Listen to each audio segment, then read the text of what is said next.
बीडला झुक झुक झुक झुक झुक झुक रेल्वे गाडी आली।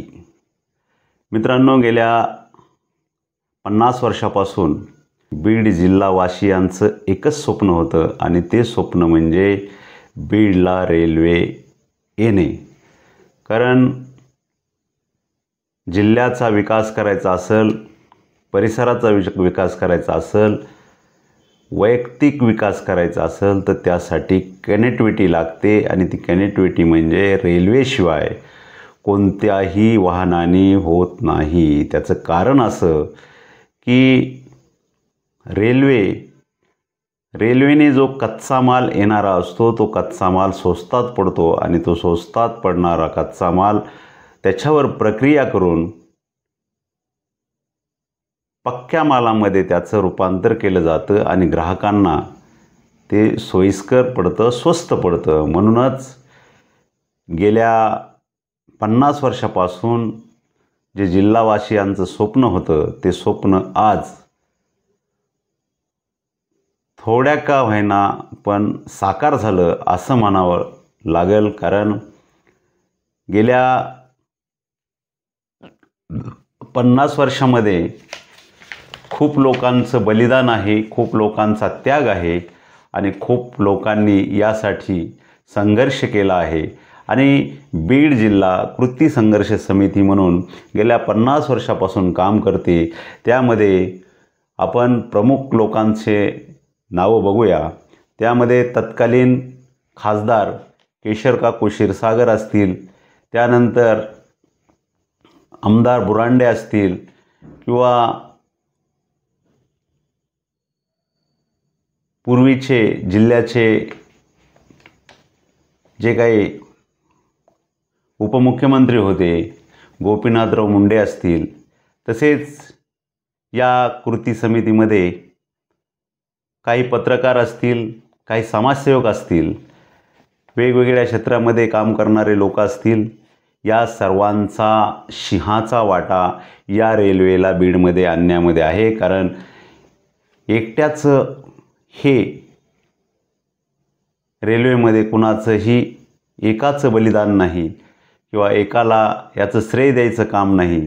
तर मित्रांनो, गेल्या 50 वर्षामध्ये ज्या लोकांनी यासाठी आपला जीवाचं रान केलं, आपल्या घरावर तुळशीपत्र ठेवून दिल्लीवारी केली असेल, मुंबईवारी केली असेल, रेल्वे मंत्र्यांना भेटले असतील, पंतप्रधानांना भेटले असतील, त्यामध्ये गोपीनाथराव मुंडे असतील, ज्या 3 वेळेस खासदार राहिलेल्या केशरकाकू क्षीरसागर असतील आणि बुरांडे आमदार असतील, तसेच नामदेवराव क्षीरसागर आणि त्यांची टीम असेल आणि युवकांमध्ये म्हटलं तर अमोल भैया गल्दर यांनी खूप मोलाचं काम केलं आहे। आणि या सर्वांच्या संघर्षातून, या सर्वांच्या मेहनतीतून आज बीडपर्यंत रेल्वे आली।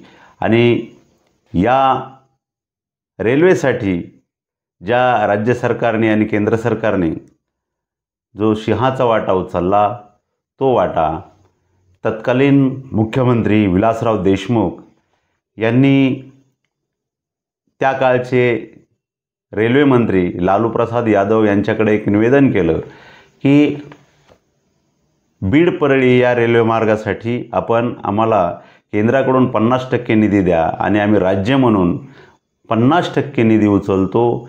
हे त्या काळचं खूप धडाडीचा निर्णय होता आणि त्याच निर्णयावर आज बीडपर्यंत जी रेल्वे धावते त्याला कारण आहे विलासराव देशमुख आणि त्या काळचे रेल्वे मंत्री लालू प्रसाद यादव। मित्रांनो, गेल्या काही काळामध्ये जे खासदार होते प्रीतमताई मुंडे यांनी बऱ्यापैकी या रेल्वे मार्गाला निधी आणण्यासाठी प्रयत्न केले। आणि सध्याचे जे खासदार आहेत बजरंग बाप्पा सोनवणे यांच्या काळामध्ये बीडपर्यंत रेल्वे आणि बीडपासून परळीपर्यंत रेल्वे धावल्याशिवाय राहणार नाही। कारण सध्याचे खासदार बजरंग बाप्पा सोनवणे हे शेतकरी पुत्र म्हणून ओळखले जातात आणि त्यांनी असा विडा उचलला आहे की जे राहिलेली रेल्वे आहे ते माझ्या काळामध्ये मी परळीपर्यंत धावून घेतल्याशिवाय राहणार नाही, असं पण या बजरंग बाप्पा सोनवणे यांनी केलं आहे.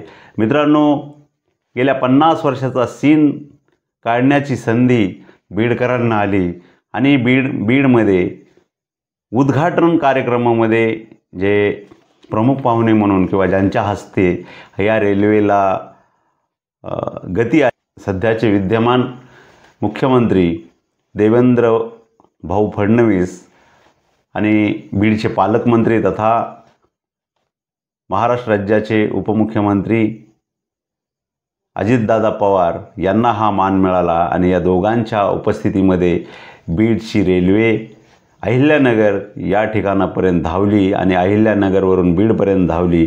मित्रांनो, हा क्षण म्हणजे बीडवासियांसाठी खूप आनंदाचा क्षण होता. ज्या बीडवासियांनी 50 वर्षापासून चाकत पक्षाप्रमाणे ज्या रेल्वेची वाट पाहिली किंवा रेल्वे बीडमध्ये कधी धावेल की बीडमध्ये कधी येईल हे स्वप्न पाहिलं, ते स्वप्न आज साकार झालं असं म्हणलं तरी वावगं ठरणार नाही. कारण राहिला आता 100 किलोमीटरचा विषय. तर 100 किलोमीटरच्या विषयामध्ये पण जवळपास 70 ते 80% काम पूर्ण झालं आहे असं रेल्वे मंत्र्याचं आणि बीडचे खासदार बजरंग बाप्पा सोनवणे यांनी जाहीर केलं आहे. कारण मित्रांनो, ज्या वेळेस एखादा विषय आपण हातात घेतो आणि त्या विषयाचा पाठपुरावा करतो, त्यावेळेस कुठलाही विषय, कुठलीही वस्तू किंवा जे साध्य करायचं असतं ते साध्य होत असतं, हे आपण या रेल्वेच्या माध्यमातून बघितलेलं आहे. कारण यासाठी बरेचसे लोकांनी आपलं आयुष्य घातलं. त्यामध्ये काही कैलासवासी झाले आहेत. त्यामध्ये गोपीनाथराव मुंडे हे हयात नाहीत. तसेच केशर काकू ज्या 3 वेळेस खासदार होत्या त्याही याच्यामध्ये हयात नाहीत. कारण त्या दुसरा विषय बुरांडे असतील, नामदेवराव क्षीरसागर असतील आणि अमोल भैया गल्दर असतील, हे सर्व कैलासवासी झालेले आहेत. कारण आजचं स्वप्न बघण्यासाठी ते कोणीही नाहीत. कारण जे माणूस कष्ट करतं त्या माणसाला असा क्षण बघण्याचं क्वचित लोकांना त्याचं भाग्य असतं. म्हणून मित्रांनो, या जे काही हे लोक आपल्या बीडच्या रेल्वेसाठी अहोरात्र झटले त्यांना आदरांजली वाहतो. आणि ज्या लोकांच्या पाठपुराव्यामुळे बीडमध्ये या ठिकाणी सध्या जे उपस्थित आहेत अशांचं सर्वांचं मी अभिनंदन करतो. कारण बीड जिल्ह्यांचं अभिनंदन, बीडवासियांचं अभिनंदन आणि जे या रेल्वेसाठी अहोरात्र झटले त्यांचंही अभिनंदन. एक विषय राहिला, या क्षणी आमचे जे बीडच्या रेल्वेविषयी आपल्याला काय वाटतं ते आम्हाला नक्की कळवा. आणि आमचे असेच वेगवेगळे व्हिडिओ पाहण्यासाठी आमच्या चॅनलला आत्ताच लाईक करा, शेअर करा, कमेंट करा आणि सबस्क्राईब करायला विसरू नका. जय हिंद, जय महाराष्ट्र, जय शिवराय.